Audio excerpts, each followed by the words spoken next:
the line in the Denzel Washington. No, the TV show used to be on The Equalizer. Okay, Never saw it. and it doesn't matter. And then Denzel just did a movie about a year or 2 years ago called based on the TV show called The Equalizer, and it's kind of a action thing, which doesn't matter either. There's a line in The Equalizer that Denzel says to a friend of his who is trying to lose weight. Okay, and he catches him eating potato chips, and Denzel says, "Progress, not perfection." Okay? I like that. Write that down. Put it on the palm of your hand. Okay.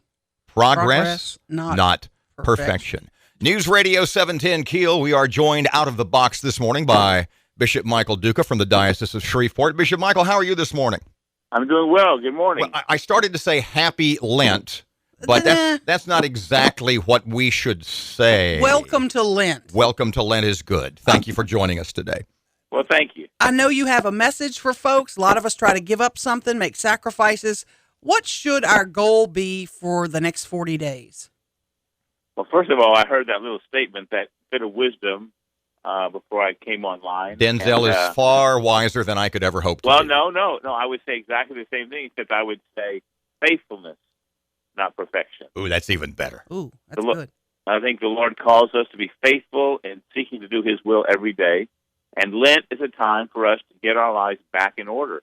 You know, so many times the busyness of life, the way in which we get put upon by so many different challenges, we may become tempted to give up commitments of love. We may be tempted to indulge in things too much.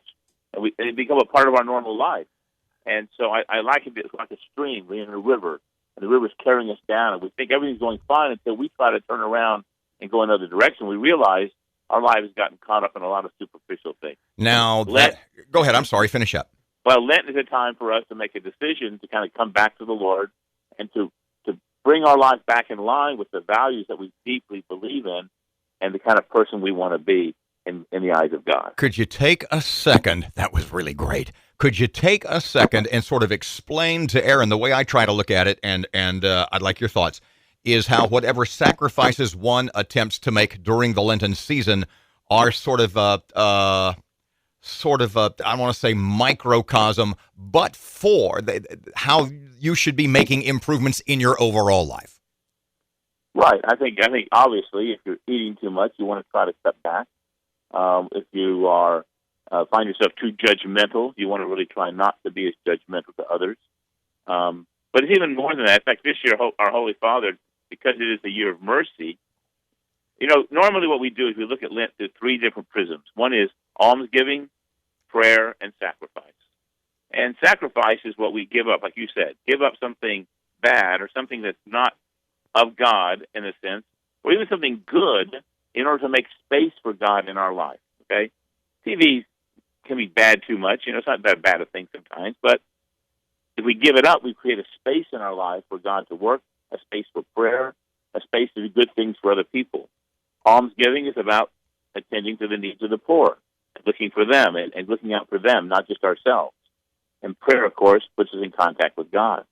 But and Bishop Duca, how do we get off this hamster wheel we're on, that we've got to do this, we've got to run to here, we've got to go to this party, we've got to take care of these people?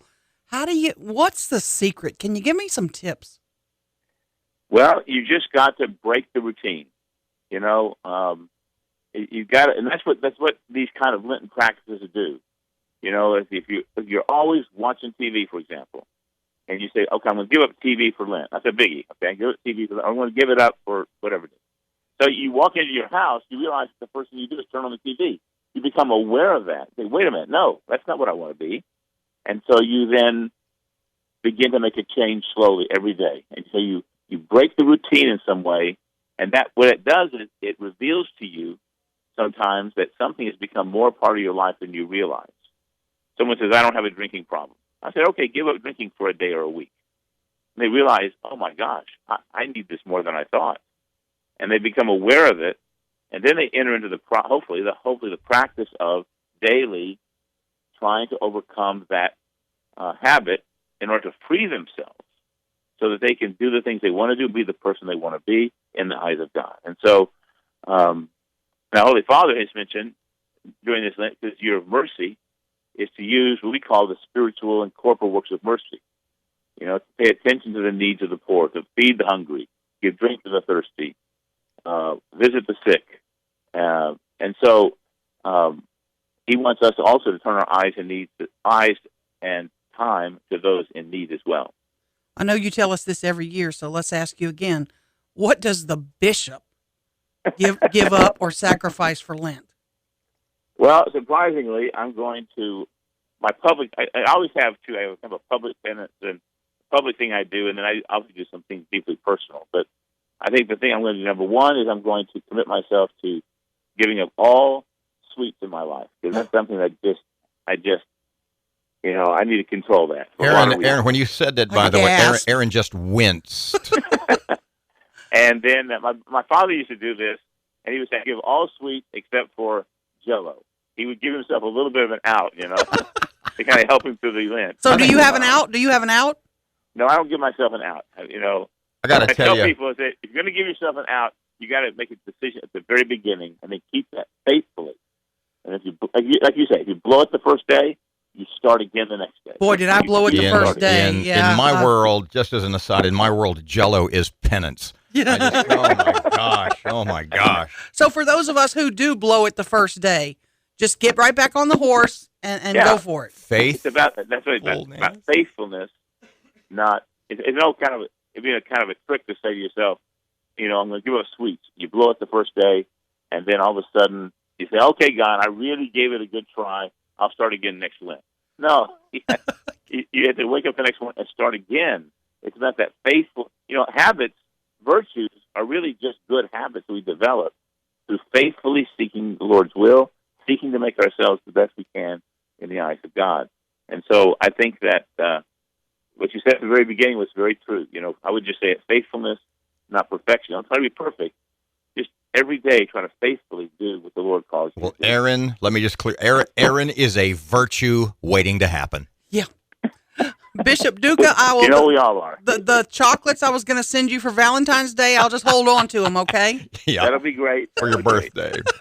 Thank you, Bishop Michael Duca. We appreciate your time. Thank you. You have a good day. Uh-huh.